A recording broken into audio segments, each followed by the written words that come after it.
Gimana kabarnya? Sehat-sehat?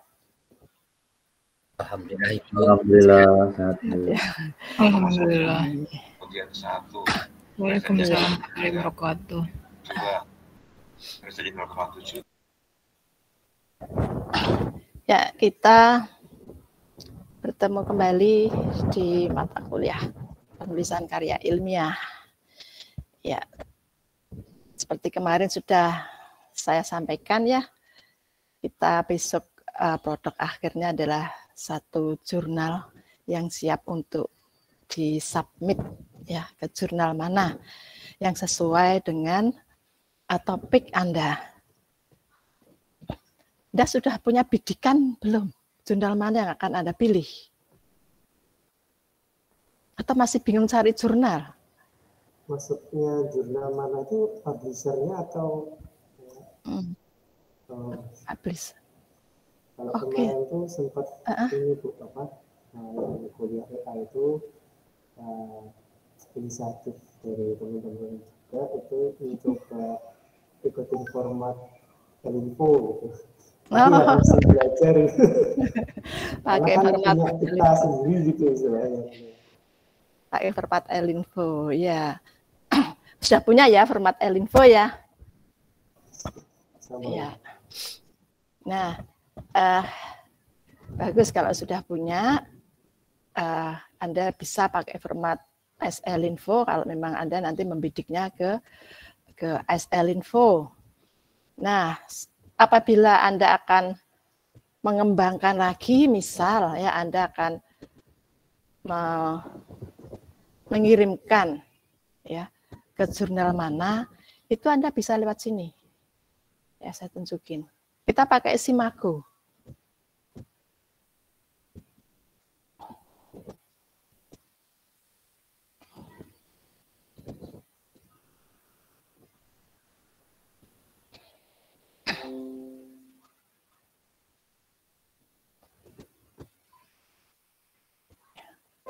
Kita pakai link ini ya, pakai Simago.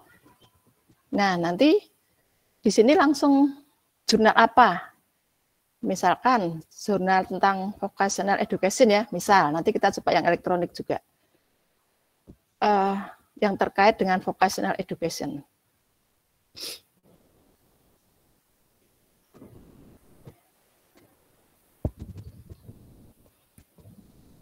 Nah, ini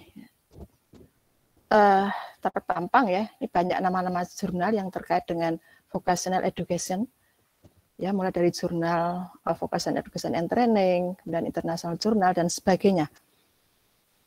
Nah, ini masih ada lagi ya. Nah, ini aja. Sebab saya akan buka ini. Jurnal Vocational Education. Saya mau lihat dia termasuk Q berapa. Nanti akan ada informasi di situ.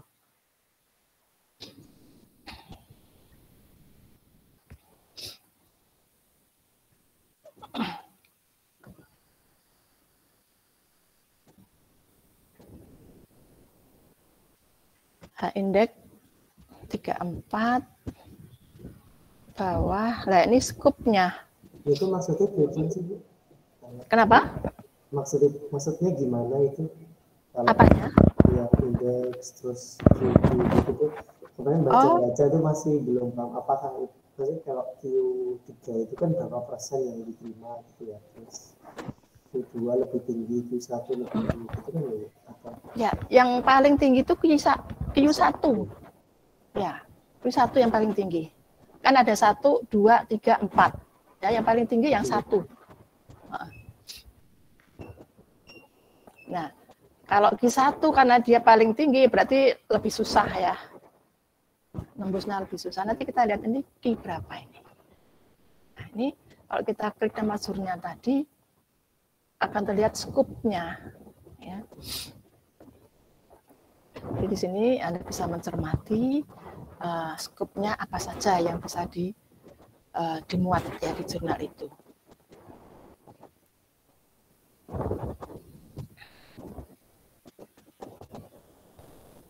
Terindeks Scopus.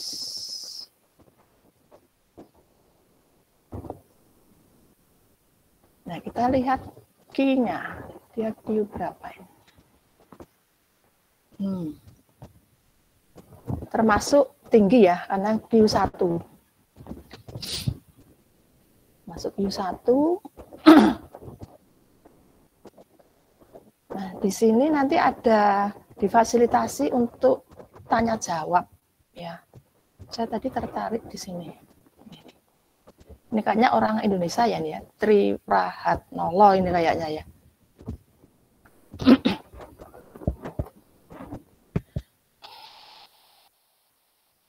Jadi dia chat di sini, ya, menyatakan seperti ini. Nah, kemudian dijawab oleh ini Simago tim. Jadi di sini dia tidak tahu ya seperti apa skupnya, lebih jauh dia tidak tahu intinya. Nah, disuruh visit ya, langsung masuk atau visit ke jurnalnya atau kontak staff editor dari jurnalnya.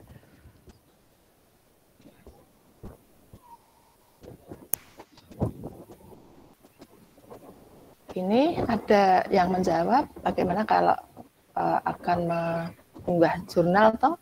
Di sini ada jawaban suruh masuk ke ini. Nah, jadi suruh ngeklik how to publish in this journal. Jadi di atas tuh ada. Ya. Jadi klik di sini.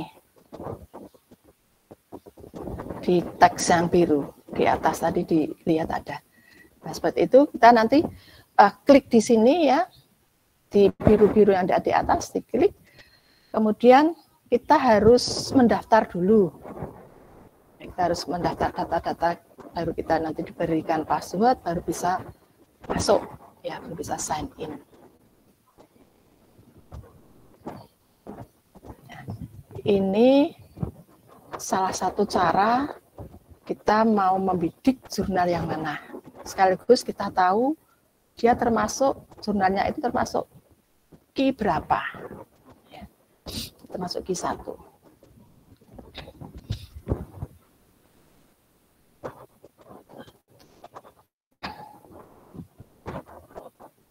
Nah ini. How to publish in this journal. Coba kita klik ya. Kita klik.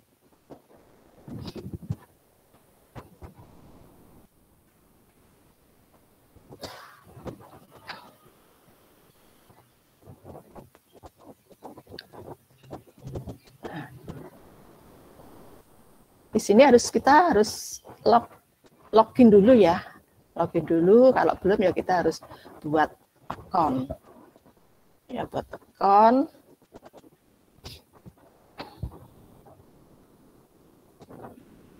Ini kita masukkan data kita. Masukkan data kita. Lalu nanti kita bisa masuk lebih jauh ke jurnalnya. Ya, ini kita karena nggak daftar ya saya tutup aja. Nah, bisa juga kita ini. Ya, saya kembalikan ya, saya back. Nah, tadi kan kita pilih ini, ya, nanti coba dipilih yang ini. Nanti ini masuk Q berapa? Itu kalau tentang vocational education. Kalau misalkan kita masih pakai Simago, kemudian saya akan mencari jurnal yang terkait dengan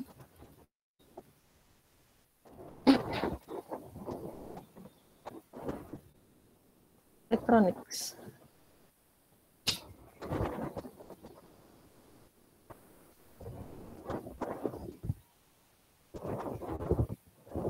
Nah, ini yang terkait dengan electronics itu ada berapa nih? Banyak sekali, 1457 jurnal.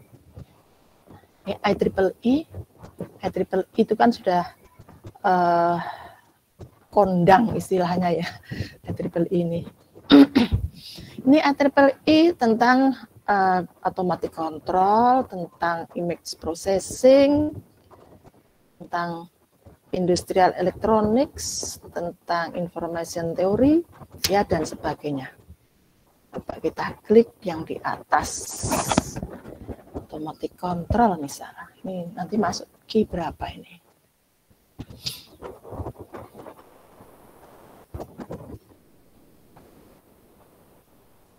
Ya, IEEE.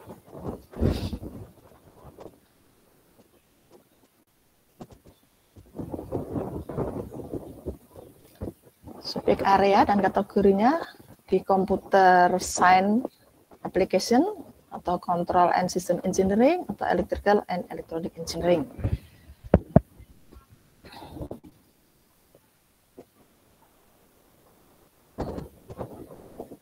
Ini berapa ini? Ini skupnya. Jadi kalau kita akan mengirim ke jurnal mana, kita harus jeli melihat skupnya apa. Ya.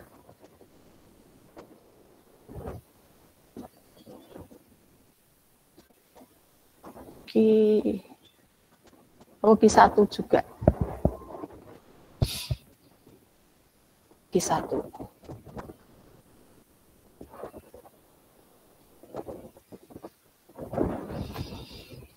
Nah, ini juga ada seperti chat gitu ya.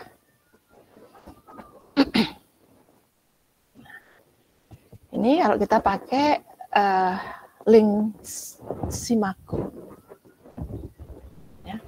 Ada lagi ya, kita bisa mencari jurnal yang langsung ini di elektronik komputer science. Jadi langsung kita merujuk ke komputer science, ya tab komputer science. Nah, ini IEEE kan masuk di sini, termasuk yang tab komputer science jurnal.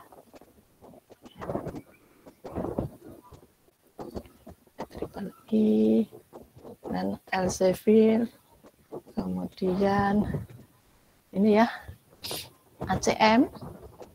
Nah, kalau ini sudah langsung ke 10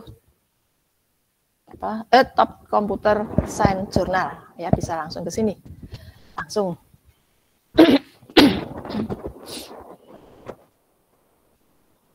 Kemudian kalau Anda mau melihat apakah jurnalnya itu gratis ataukah berbayar, inginnya kan gratis ya. Nah, itu bisa cari di sini.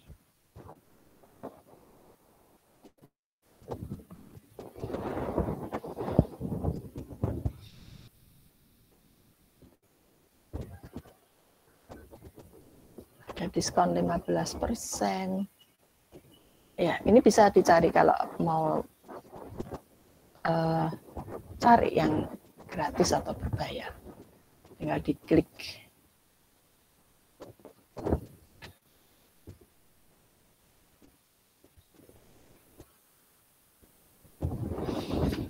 Ya, kalau Simago kan tadi masih umum ya. Nah, kita bebas, masih umum, bisa mencari apapun jurnal yang terkait dengan apa yang akan kita inginkan. Kok saya tadi kok yang atas-atas kok Q-nya Q1 ya, coba yang ada enggak sih yang kita cari yang Q3 lah. Kalau kita berarti minimal sampai Q3 ya, Bu ya. Untuk apa syarat itu? Q4 pun boleh. Oh iya. Q4 pun boleh. Nah, yang SL Info yang kita ikut konferen SL Info itu kan nanti terus diterbitkan oleh jurnal FISA. Itu termasuk Q4 boleh.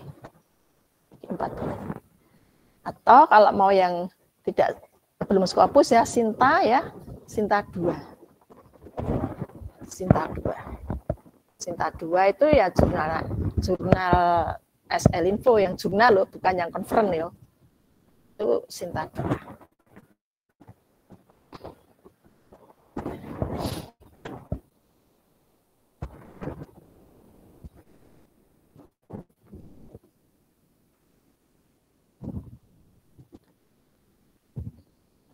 Coba ya, saya mau cari yang di bawah dari Q1.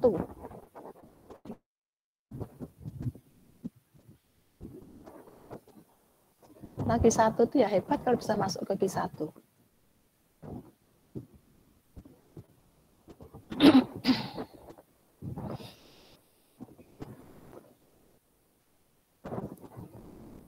Kayaknya kalau IEEE itu semuanya Q1 kalau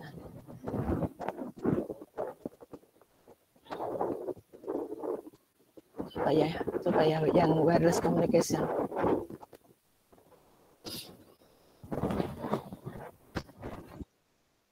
Q1 ya.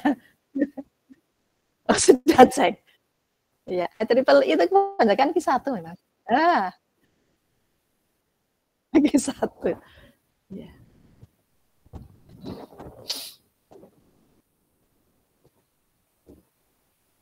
Ya, karena Mas Asis kayaknya tertarik dengan komunikasi ya. Sesuai dengan kemarin skripsinya tentang komunikasi. Nah, masih Q1. Ya, coba dicari-cari yang kemungkinan Anda malah bisa nembus di sini ya malah bagus loh.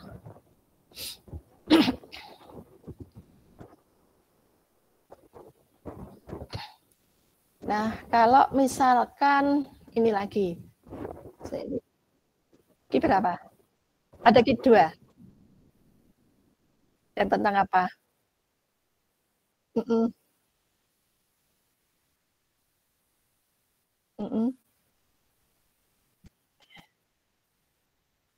Ya. Q2, ya di bawahnya Q1 ya. Ini fasi siapa yang tertarik fasi, nggak tahu nih seberapa nih fasi. Ya. Nah, itu kemudian saya tutup dulu. Anda besok itu mau menulisnya, itu kan bisa kita tulis dari hasil penelitian, ya. Jadi dari hasil penelitian itu kan bisa kita tulis ke jurnal, ya. Nah, kalau Anda belum penelitian terus gimana? Buat apa?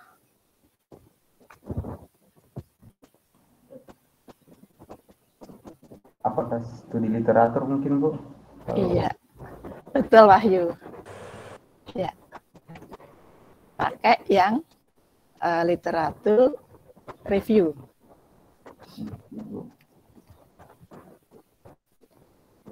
Literatur review.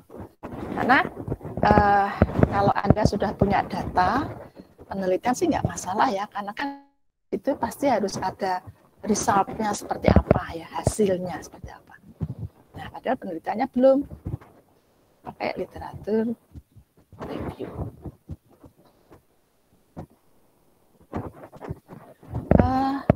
Saya tadi sempat buka tentang literatur review, dia itu membahas tentang jaringan. Ya, tadi sudah saya buka.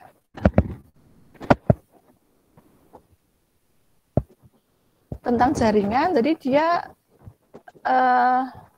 menuliskan terkait dengan model-model jaringan. Mana tadi ya? Sempat saya unduh.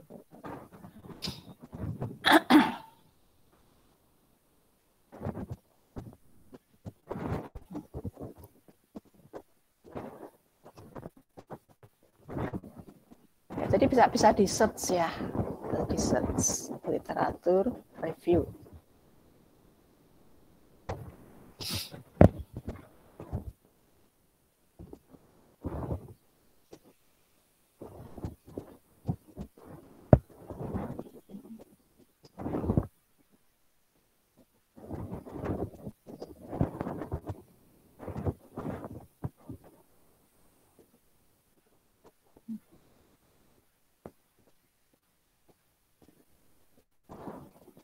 Oh, ini wireless sensor network. Nih ya, saya coba tayangkan.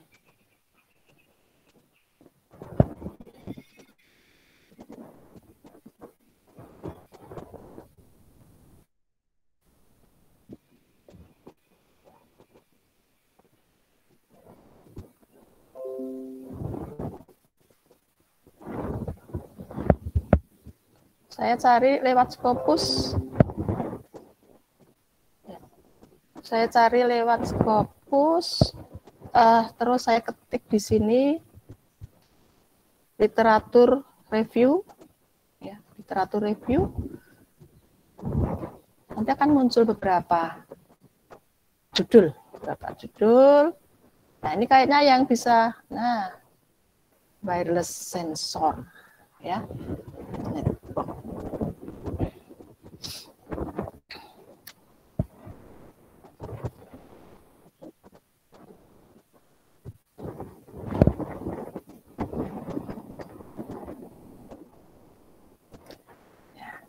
Jadi papernya itu mendeskripsikan konsep dari sensor network. Jadi ini kan bukan melalui penelitian ya, tapi dia studi literatur.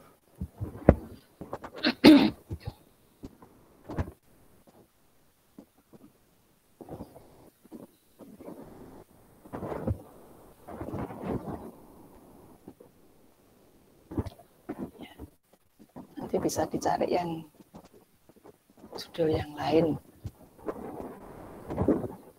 Integrated Architecture for Cooperative Sensing Network. IPCP. Ya, seperti itu ya.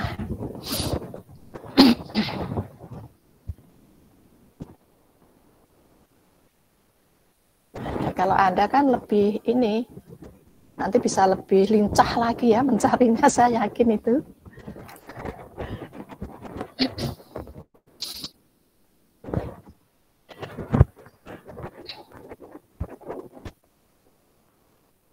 Ya, kira-kira Anda sudah menemukan yang menarik yang saya tunjukkan tadi, baik lewat SIMAKU ataukah lewat yang IEEE tadi?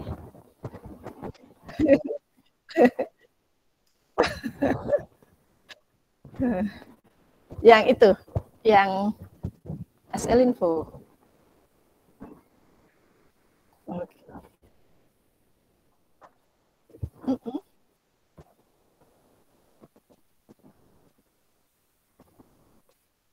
Lewat Sinta.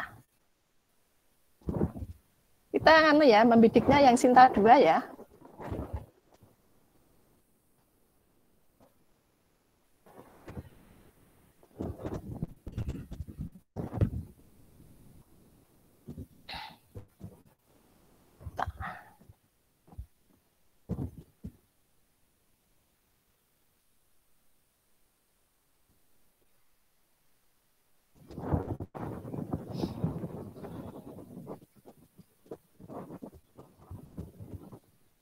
Ini kalau kita lewat Sinta, ya, seperti ini.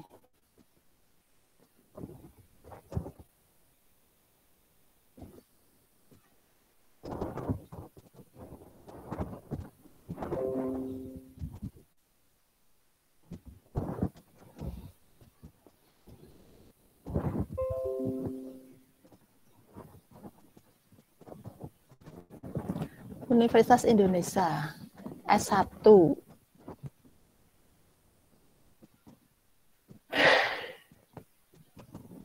UPI ini ya, UPI ada UPI.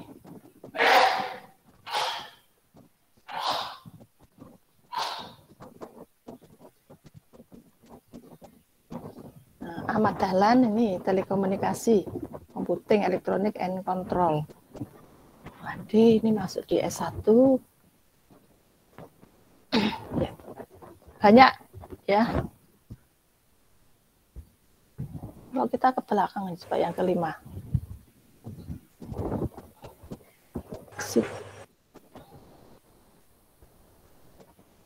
Si kelima masih S1.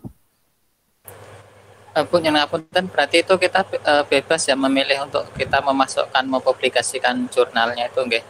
Tapi paling enggak mungkin Sinta 1 atau Sinta 2 gitu ya misalkan. Iya, betul.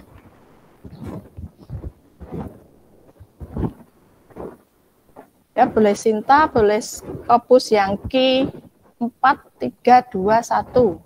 Ya, boleh. Sinta, boleh. Minimal S2, Sinta 2.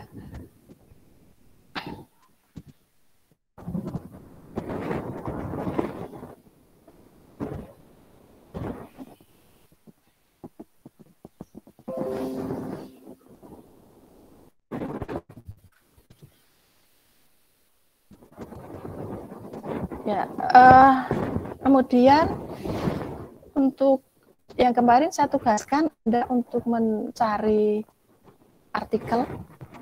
Apakah sudah? Kita coba mencermati ya artikel sudah dipublish itu seperti apa, trik-triknya seperti apa. Ya.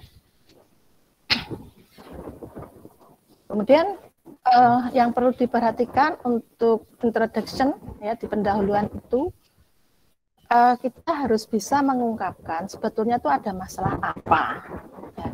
Kenapa kok Anda menulis topik itu, masalahnya itu apa toh, solusi yang Anda tawarkan apa. Nah, bisa juga ditambah sudah ada sih penelitian yang terkait dengan yang Anda tulis, sudah pernah ya ditemukan oleh penulis lewat tulisannya dia tentang apa. Nah, Anda itu akan melengkapi, ya akan melengkapi atau akan istilahnya seperti itu. Jadi akan terlihat bahwa apa yang Anda tulis itu penting, ya tulis itu penting. Dan Anda tuh punya pijakan, ya punya pijakan. Pijakan apa? Yaitu pijakannya bisa Anda sampaikan dari data-data penelitian lewat jurnal yang sudah pernah ditulis oleh orang lain. Itu ada nilai plusnya.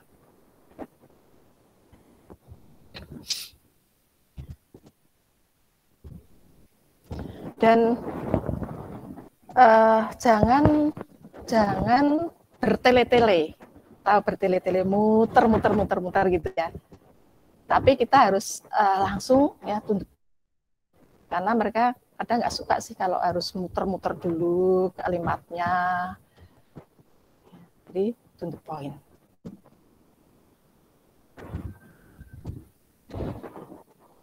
Ya, barangkali untuk sekarang ada yang mau menampilkan hasil pencarian dari naskah yang sudah publish. Bagaimana triknya mereka menyampaikan.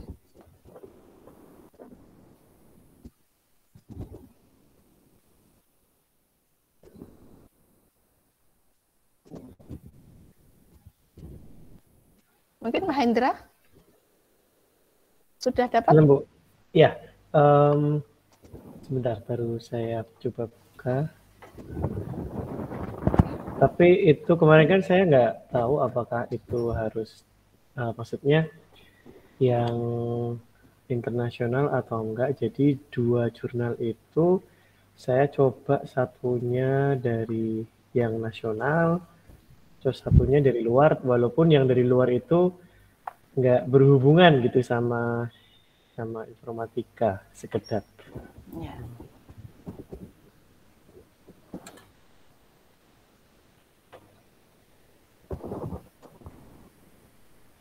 Ini Mas Taufik ini kayaknya naik kereta ya ini ya? Sepertinya iya itu, Bu. Enggak, Bu, ngapunten. Mau kemana ini? YIA. Iya, kayaknya nih kereta YIA nih. Nggih, Bu.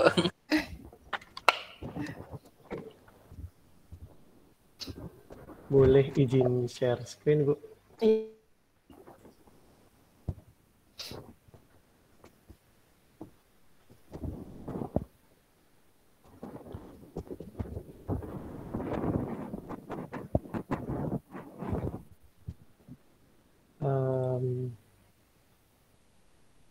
apakah sudah terlihat? Sampun gini.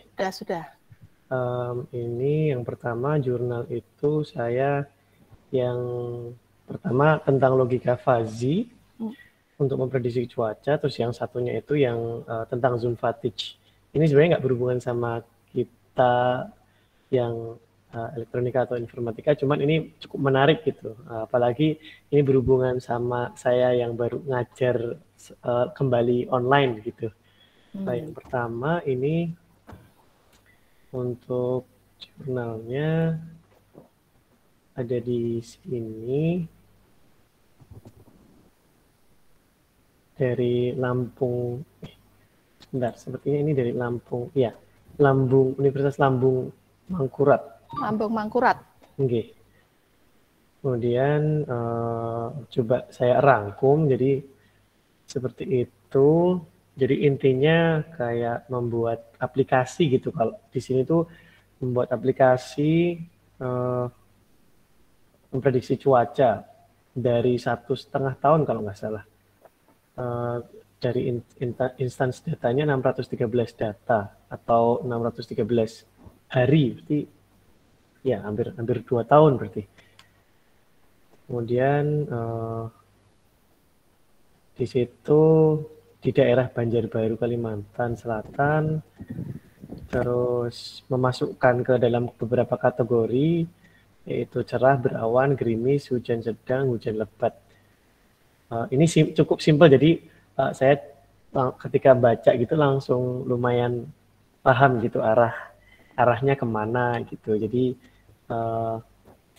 ini buat memprediksi, terus habis itu caranya gimana, logiknya gimana, terus di situ juga metodenya dari proses falsification-nya, inference fuzzy system dan seterusnya.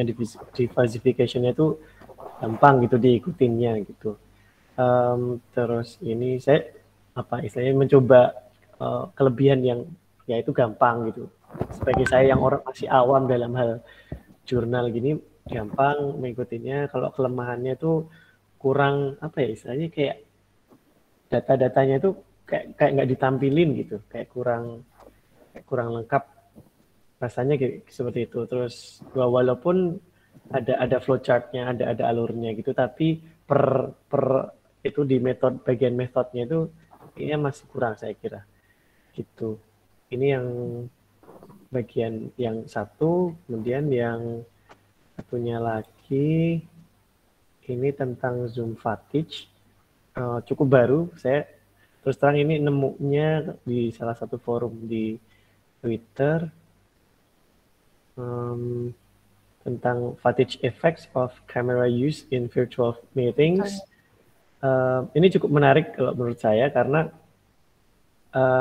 di situ membandingkan sebelum dan sesudah offline dan online, kemudian fokusnya juga ke ini laki-laki dan perempuan, di mana ternyata kalau kita ada batas kalau rangkuman itu ada batas beberapa jam untuk kita zoom, dan bahkan di situ disarankan juga kalau dari jurnal ini ya Bu, itu sebaiknya tidak on cam all the time, tidak on cam terus karena itu akan mengalami zoom fatigue, di mana perempuan terutama karena yang lebih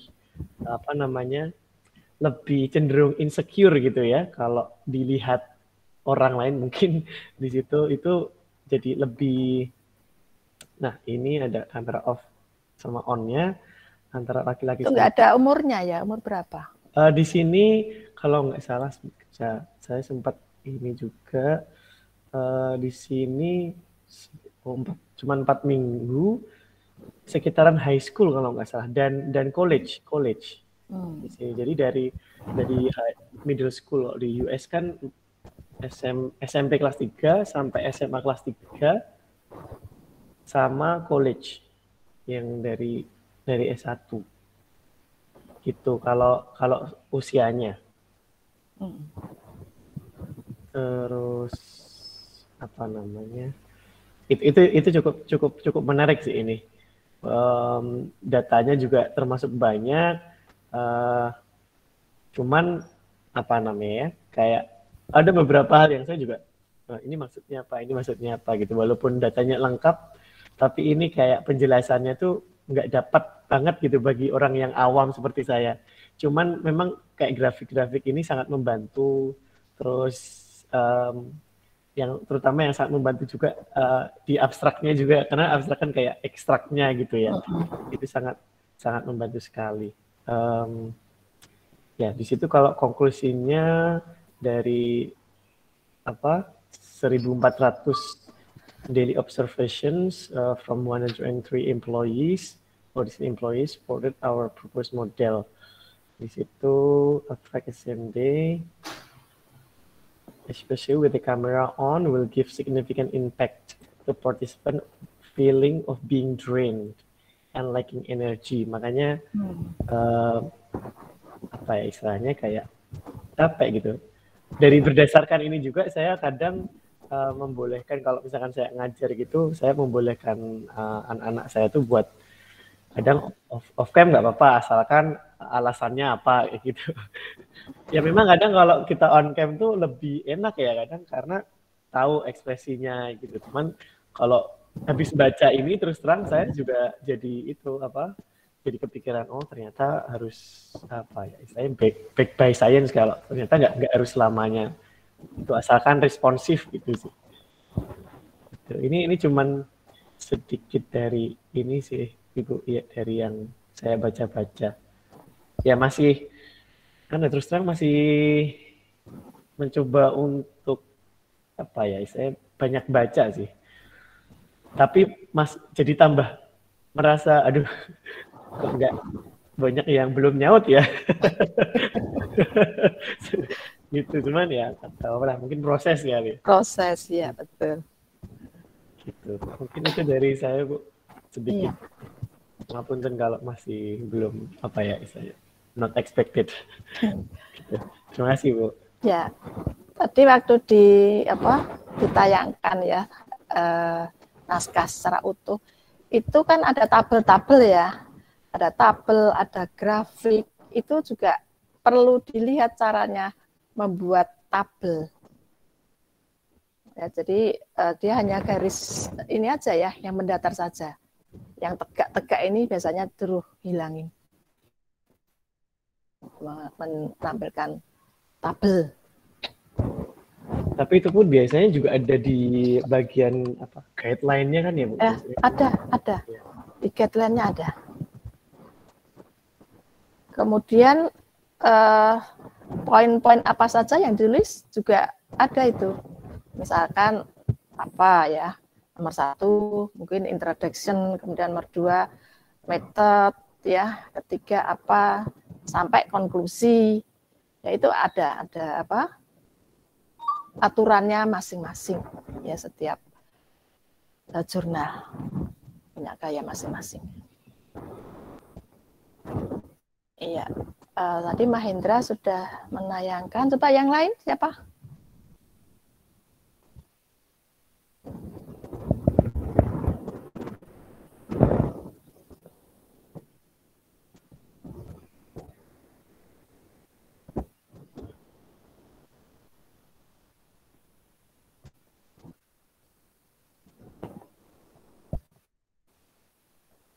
Kalau Mas Taufik nggak mungkin, ini di kereta. Kenapa tuh? Nggak bisa. Baru pakai HP nih. Mas Abdul Aziz Siddiq.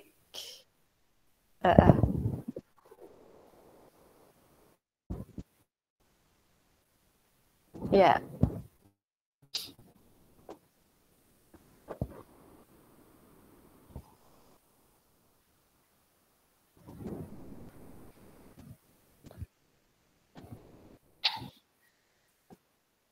Digedein lagi.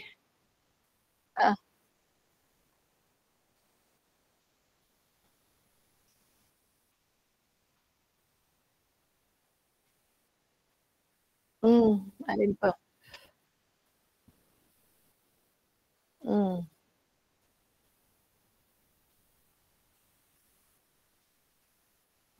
Coba disorot satu aja, ini kan ada 2 ini.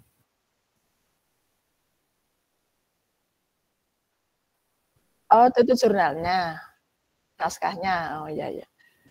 Elinfo tahun 2019. 2019.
Sebentar, itu kok menarik ya. Ini nomor 3 ya. Sampelnya, teknik pengambilan sampelnya menggunakan purposif ya. Biasanya kan random ya. Biasanya random.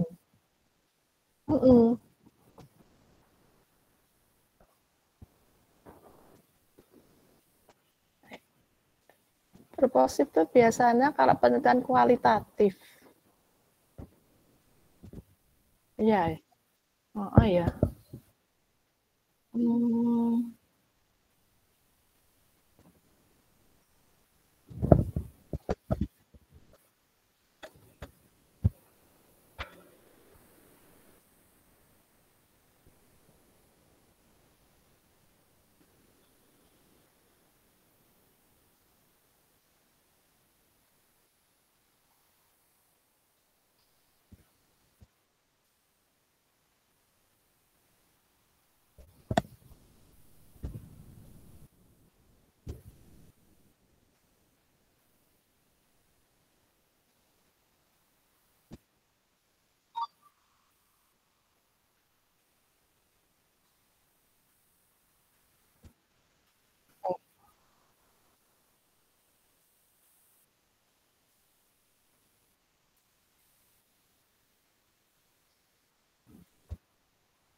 Coba dilihat ini, Mas Aziz, pendahuluannya. Coba.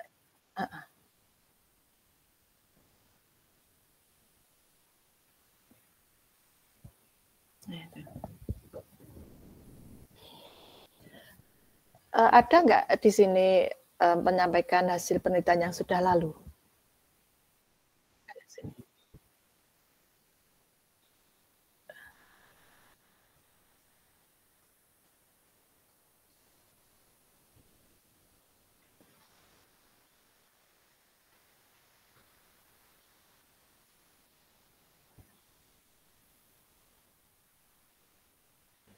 Kalau hasil penelitian yang sudah lalu tuh biasanya di pendahuluan, terus yang kayak di sitasi-sitasi itu ya, Bu?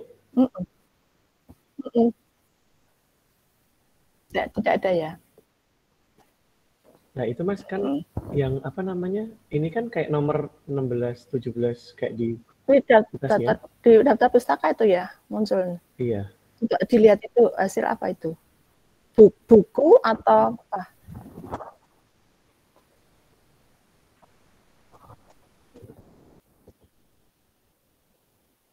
Yang 17 tadi, coba 17 tadi kayaknya apa? Kayaknya apa ini? Oh, buku ya, buku ya.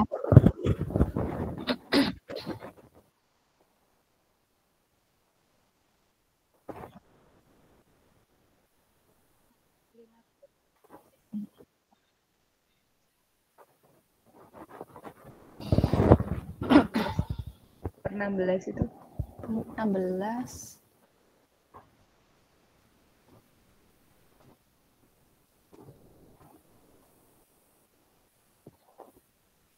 Oh ini Trenggalek. DS kan? Ya.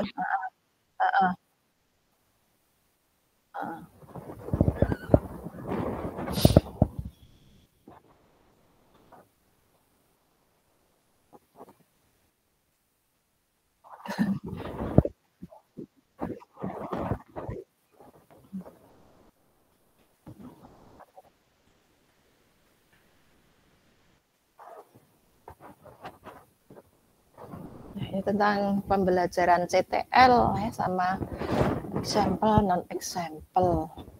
Jadi mencari itu ya perbedaan ya pakai UJT. Yang satunya tadi tentang apa?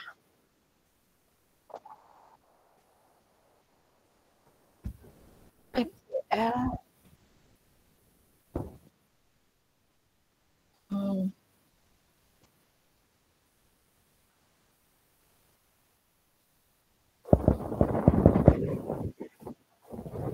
Sen.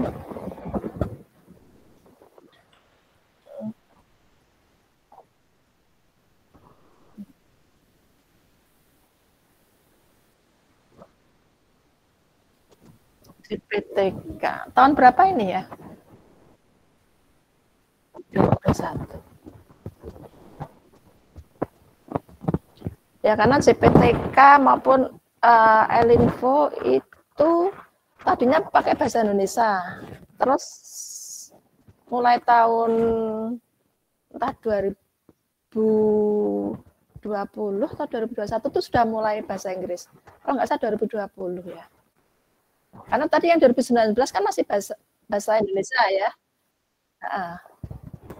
Karena masuk ke Sinta, ya Sinta 2, terus harus pakai bahasa Inggris.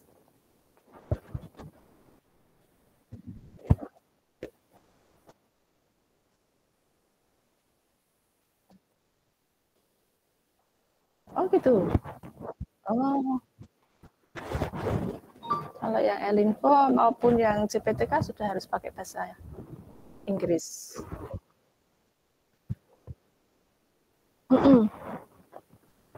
Anda bisa cek yang tahun terakhir ya, 2021. Itu sudah pakai bahasa Inggris. Tapi lain kali aja. Ini dulu. Ini di mana ini? Maksudku di UN ya atau di mana ini?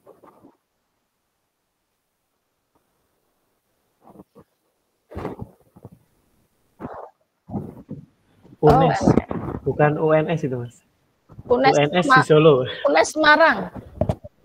Sebentar sih, mau habis baterai saya.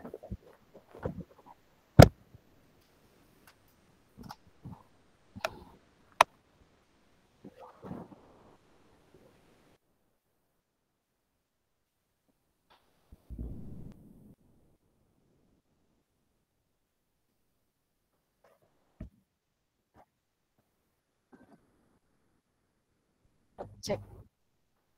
Oh, produk based learning toh, saya pikir project ya. Produk ya. Produk based learning. Produk apa project? Itu Oh, tadi produk. produk ya.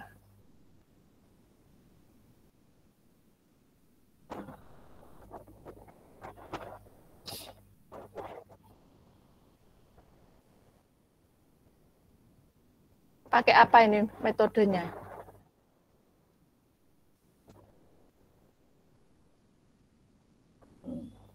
One group pretest. Oh, hanya one group ya. Jadi tidak ada kelompok kontrol, nggak ada kelompok kontrol. Tuh.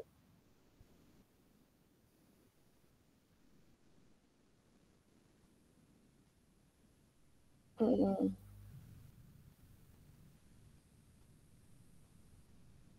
Satu grup.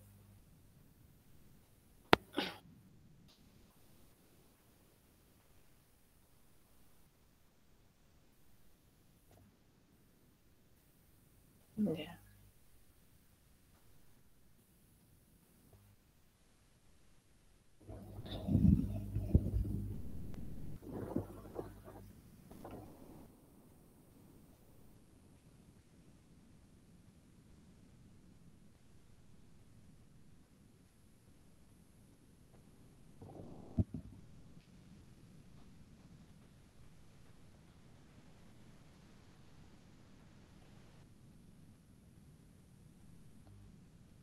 Boleh sambil nanya nggak, Bu? Silahkan kita diskusi aja. Oh ya, terkait dengan yang tadi itu kan ada yang jurnal atau buku gitu yang disitasi.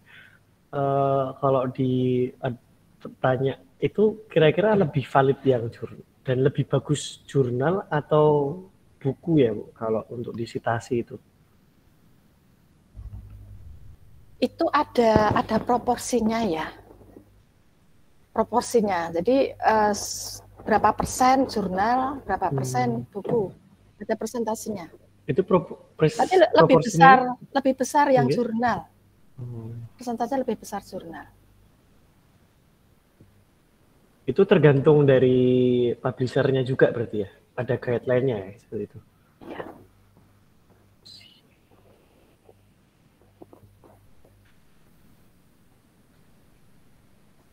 Lalu kalau untuk penelitian harus ada uji T, uji Z, product moment, dan sebagainya itu ketentuannya dari mana ya? Atau ya tergantung penelitian kita. Kalau mau melakukan uji beda, seperti tadi ya yang CTL dan example non example itu kan mau melihat uji beda, pakainya uji T.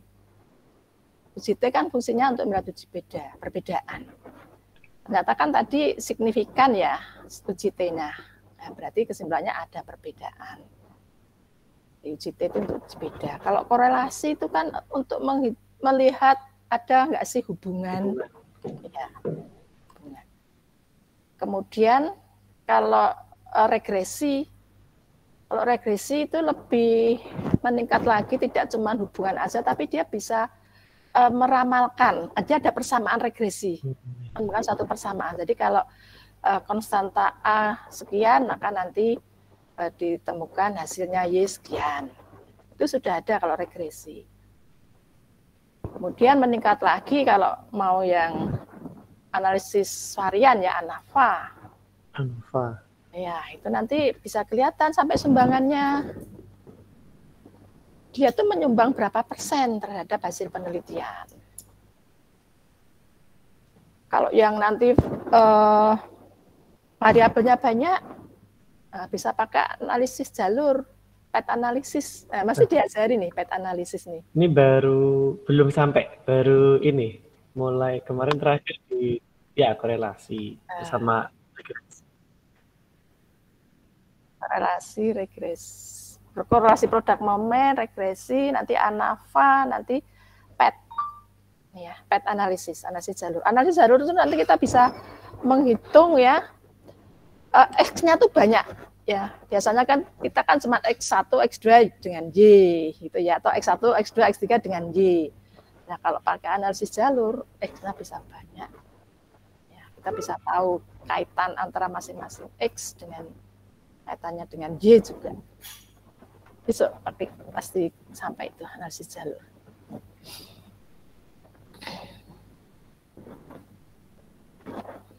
Kalau alpha Cronbach ini kan untuk reliabilitas ya. Kalau dia ditemukan di atas 0,8 itu dia pasti reliable.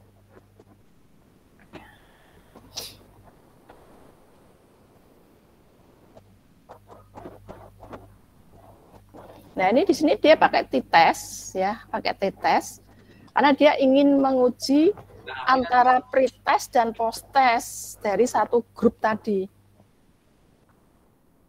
Jadi setelah diberikan model produk based learning sama sebelum diberikan model produk based learning. Dipakai UJT tapi diterapkan pada satu kelompok aja. Tidak ada kontrolnya. Nah, ini antara pre-test dan post-test. Ya. Post-test. Nah, nanti terus di CT. Dilihat ada perbedaan atau tidak.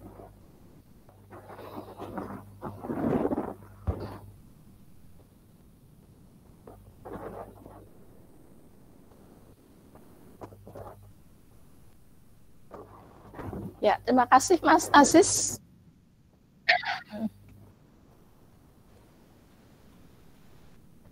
Kalau kita lihat, oh ternyata begitu ya, bisa dilakukan penelitian ya, gitu setelah kita melihat beberapa judul. Kadang-kadang kita kan, apa ini yang mau kita lakukan penelitian? Nah, dengan kita melihat judul-judul yang sudah ada kan itu bisa membuka wawasan. Satu lagi aja, siapa ini?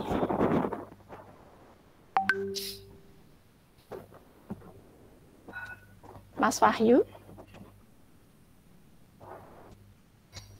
Iya, Bu. Sudah ditampilkan? Oh, ya. Iya.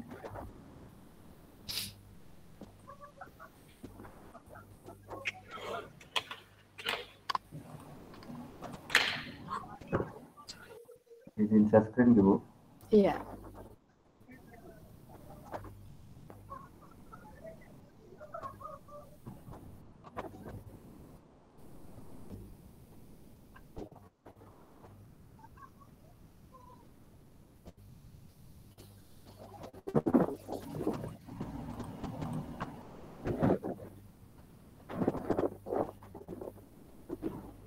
Baik. Assalamualaikum warahmatullahi wabarakatuh. Waalaikumsalam. Pada tugas review jurnal ini, saya mendapatkan judul jurnal yaitu Analisis Karakter Gaya Belajar VAK atau Visual Auditorial Kinestetik Mahasiswa Pendidikan Informatika Angkatan 2014. Jurnal ini yaitu jurnal ilmiah edutik yang terdiri dari volume 1 dengan nomor 1. Adapun link jurnalnya seperti ini, yang dipublikasikan pada bulan November 2014. Identitas penelitinya yaitu penulis yang pertama yaitu Sari Aristere Kartika pada Prodi Pendidikan Informatika Universitas Trunojoyo Madura. Tempat dilaksanakan penelitian ini yaitu di jurusan Pendidikan Informatika Universitas Trunojoyo Madura.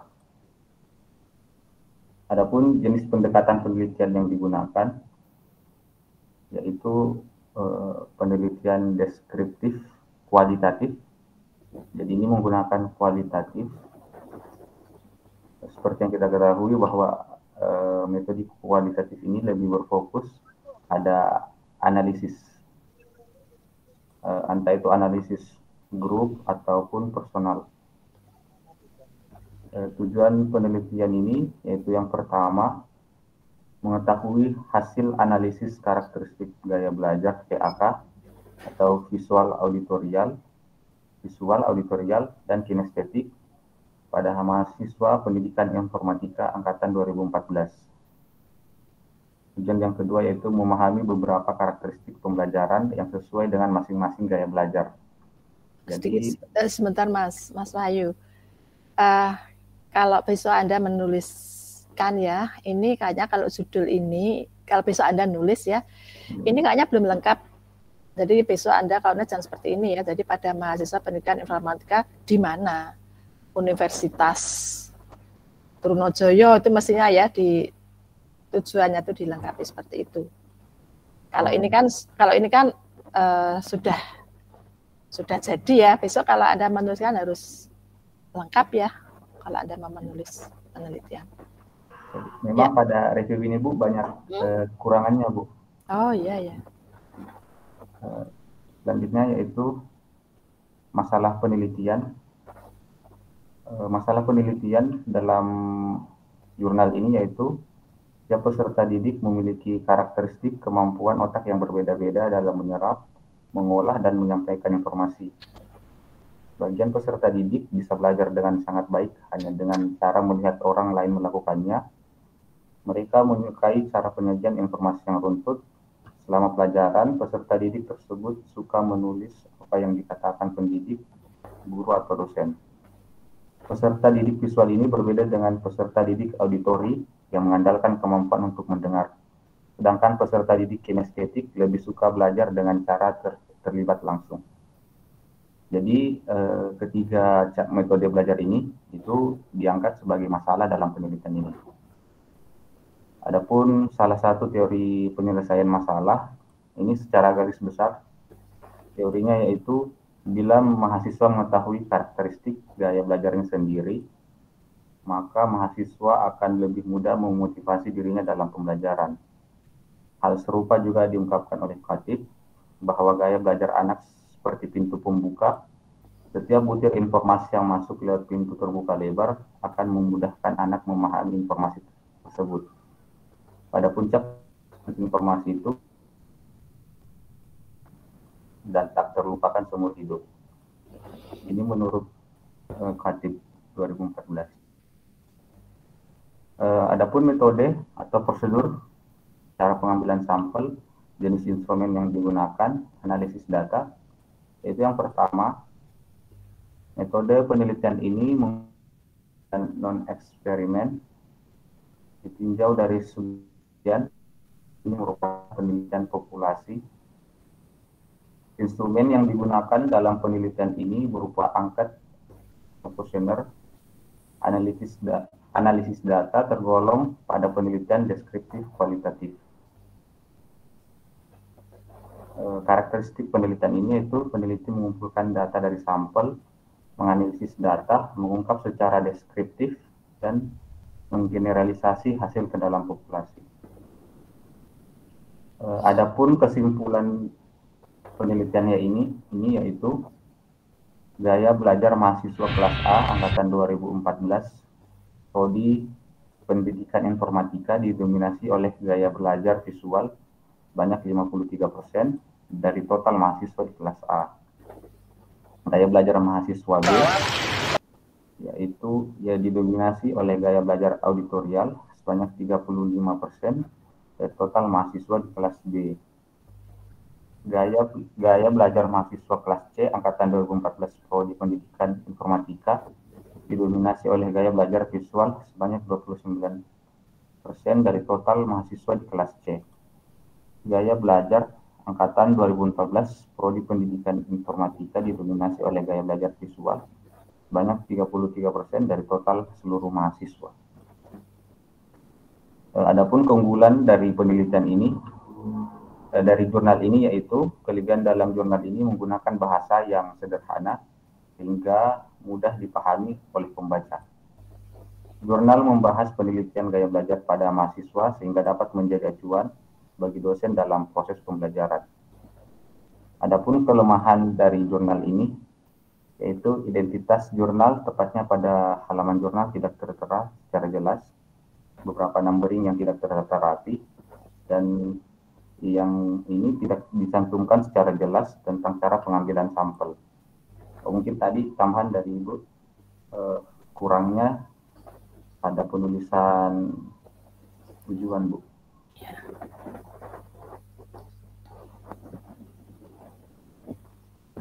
Ini mau saya tayangkan jurnalnya, Bu, atau? Coba lihat jurnalnya.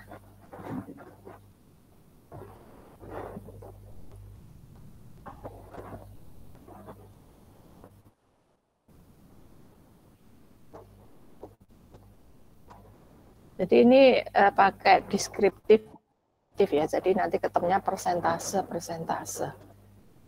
Coba saya mau lihat itu apa caranya menyajikan data. Apakah sudah tampak, Bu? Iya, sudah. Untuk pendahuluannya seperti ini, Bu.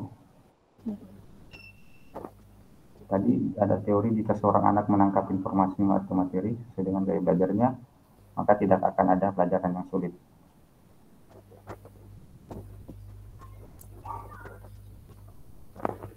Ini untuk tujuannya tadi, Bu.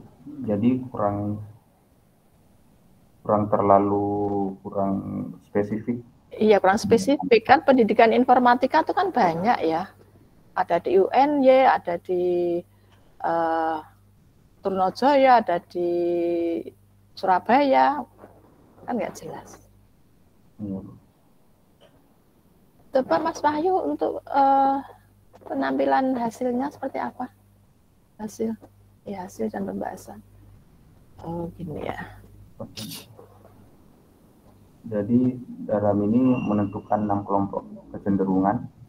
Ada yang disimbolkan V, A dan K, ada juga yang VA, VK, dan AK, Bu. Untuk hasilnya, ini salah satu contoh persentasenya, Bu. Diagram persentase kecenderungan gaya belajar kelas A, angkatan 2014, pendidikan informal. Ini yang didominasi oleh visual, Bu. Banyak 53%.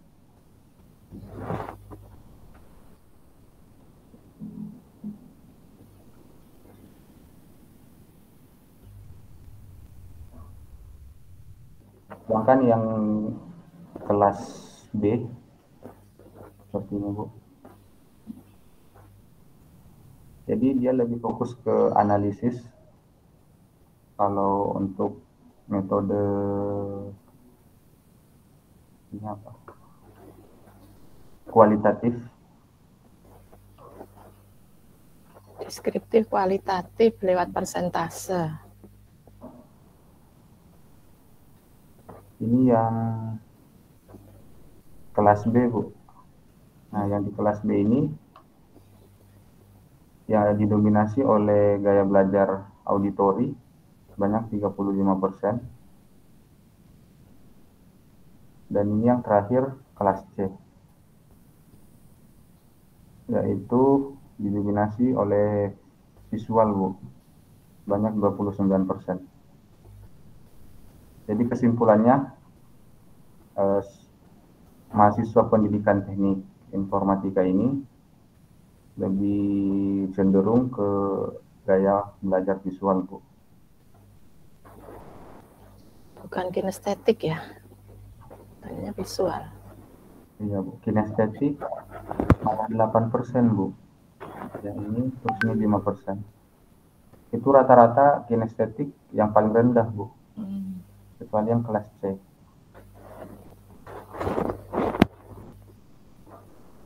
Ya. Baik, udah cukup Mas Wahyu.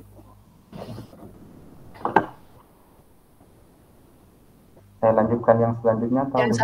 Yang satunya lagi, judul yang satunya lagi apa?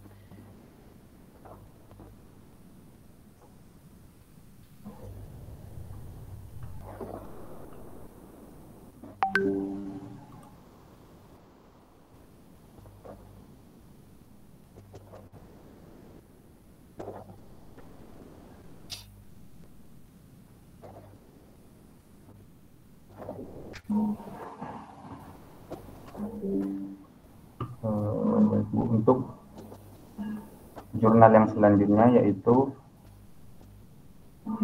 hubungan antara berpikir positif dan perilaku menyontek pada siswa kelas 10 SMK Koperasi Yogyakarta. Jurnal ini diambil dari jurnal empati yang terdiri dari volume 3 nomor 1 halaman 8 sampai 15 yang dipublikasikan pada bulan Juli tahun 2015. Identitas peneliti yaitu Kiki Nurmayasari sebagai penulis 1 dan Hajam Murusdi sebagai penulis 2 dari Universitas Ahmad Dahlan. Tempat penelitian ini dilakukan yaitu di SMK Koperasi Yogyakarta. Jenis pendekatannya yaitu pendekatan penelitian kuantitatif. Adapun tujuan penelitian, tujuan utamanya yaitu untuk mengetahui hubungan antara berpikir positif dan perilaku menyontek pada siswa. Masalah penelitian, perilaku menyontek merupakan permasalahan klasik yang sering terjadi di sistem pendidikan Indonesia. Sayangnya masalah ini kurang ditanggapi secara serius oleh guru, sekolah maupun pihak-pihak yang terkait, sehingga perilaku menyontek masih terus terjadi sampai saat ini, padahal perilaku menyontek merupakan masalah yang tidak bisa dianggap sepele. Teori untuk penyelesaian masalah ada dari Walgito dan Albert. Walgito yaitu menjelaskan bahwa berpikir merupakan kemampuan manusia yang membedakan dengan makhluk lain. Berpikir terjadi sebagai respon terhadap masalah yang timbul dari dunia luar, sehingga dapat dikatakan bahwa individu berpikir apabila menghadapi permasalahan atau persoalan. Sedangkan teori yang kedua yaitu mengemukakan bahwa berpikir positif adalah kemampuan untuk menilai sesuatu dari posisi positif, sehingga berpikir positif akan meningkat jika terjadi pembentukan kemampuan atau kebiasaan untuk menilai segala sesuatu dari sisi yang positif. Adapun metode cara pengambilan sampel, jenis instrumen, dan analisis data, yaitu metode penelitian menggunakan metode kuantitatif. Teknik pengambilan sampel yang digunakan yaitu cluster random sampling. Instrumen yang digunakan yaitu berupa tes, angket. Metode analisis data yang digunakan dalam penelitian ini adalah analisis korelasi product moment atau person. Karakteristiknya yaitu melibatkan dua variabel atau lebih dan mencari korelasi. Hasil penelitian korelasi menyatakan hubungan timbal balik. Kesimpulan dari jurnal ini yaitu semakin tinggi berpikir positif, maka akan semakin rendah perilaku menyontek. Sebaliknya, semakin rendah berpikir positif, maka akan semakin tinggi perilaku menyontek. Hasil penelitian menunjukkan bahwa berpikir positif secara empirik memiliki hubungan negatif terhadap perilaku menyontek. Ini keunggulan dan kelemahan dalam jurnal ini, yaitu keunggulannya yang pertama, kelebihan dalam jurnal ini menggunakan bahasa yang sederhana sehingga mudah dipahami. Yang kedua yaitu jurnal membahas penelitian hubungan antara menyontek dengan berpikir positif, sehingga dapat menjadi acuan guru untuk meningkatkan pikiran positif pada siswa. Yang selanjutnya yaitu penggunaan teknik sampling yang jelas. Kelemahannya yaitu identitas peneliti tidak termuat dalam jurnal. Penataan layout jurnal yang kurang rapi dan jenis instrumen tidak tercantum dengan jelas. Tadi cuma tercantum sebagai tes. Untuk jurnalnya seperti ini. Ini contoh pakai korelasi ya. Iya, Bu. Tadi ini Mas Mahendra ini pakai korelasi karena dia mau mencari hubungan. Ya, baik. Dari 3 yang sudah menampilkan hasil telaah jurnal, ya, telaah jurnal yang sudah dilakukan, kita bisa punya sedikit gambaran lah ya seperti apa jurnal itu. Nah, untuk minggu depan, tapi Anda sudah mulai ancang-ancang dari sekarang ya. Apa sih yang mau diangkat ya, topiknya apa yang mau diangkat. Mungkin Mas Aziz tentang komunikasi atau tentang antena ya. Kemudian mungkin Mas Fardiansyah ini mungkin tentang pesawat terbang apa ini ya, drone gitu ya. Itu. Nah, tadi sudah mulai ancang-ancang apa yang akan ditulis. Kalau Mahendra kan sukanya di informatik, ya terkait dengan apa. Anda sudah mulai ancang-ancang. Besok ya minggu depan saya ingin lagi ada 3 lagi yang tampil, ya supaya kita lebih ada warna lagi ya dari jurnal-jurnal sambil Anda memilih apa yang akan Anda angkat. Ya, sudah punya apa yang mau diangkat besok. Seperti itu ya. Jadi besok saya minta ada 3 lagi yang bisa menampilkan. Ya, baik. Saya rasa untuk pertemuan kita sudah cukup. Ya, kita ketemu lagi minggu depan. Ya. Terima kasih. Saya akhiri. Assalamualaikum warahmatullahi wabarakatuh. Waalaikumsalam warahmatullahi wabarakatuh. Sehat-sehat selalu. Nuhun Ibu. Ya, saya tutup Terima ya. kasih, Bu.